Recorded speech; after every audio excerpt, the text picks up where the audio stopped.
সমস্যা যেন পিছুই ছাড়ছে না আল্লু অর্জুনের। এবার দক্ষিণী তারকার বাড়িতে হলো ইট বৃষ্টি। ঘটনায় ৮ জনকে আটক করেছে পুলিশ। এক রাত জেলে কাটিয়ে বাড়িতে ফিরেও নিস্তার নেই। জামিন পাওয়ার পর এবার তার বাড়ির সামনে বিচারের দাবিতে বিক্ষোভ প্রদর্শন হলো। অভিনেতা জুবিলি হিলসের বাড়ির সামনে উই ওয়ান্ট জাস্টিস স্লোগান ওঠে। সেই সঙ্গে হাতে প্ল্যাকার্ড নিয়ে চলে ভাঙচুর।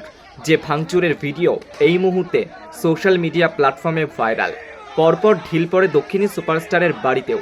এই ঘটনা প্রকাশ্যে আসার ১ ঘন্টার মধ্যে আল্লু অর্জুন সোশ্যাল মিডিয়াতে ভক্তদের দায়িত্ববান হওয়ার পরামর্শ দিয়েছেন। তিনি লিখেছেন, সমস্ত অনুরাগীদের কাছে আর্জি জানাচ্ছি, তারা যেন নিজেদের অনুভূতি দায়িত্বশীলভাবে প্রকাশ করেন। সোশ্যাল মিডিয়া হোক বা অফলাইন, কোথাও যেন অশ্লীল বা কুরুচিকর শব্দ প্রয়োগ না করেন। কোনো ভুয়ো প্রোফাইল থেকে আমার ভক্ত বলে দাবি করে এসব করা থেকে বিরত থাকুন। কেউ এরকম কাণ্ড ঘটালে তার বিরুদ্ধে পদক্ষেপ করব। অভিনেতার এই বক্তব্য ভাইরাল হয়েছে। আর তার পাশাপাশি ভাইরাল হয়েছে অভিনেতার বাড়ির সামনে চলা তাণ্ডবের ঘটনাও।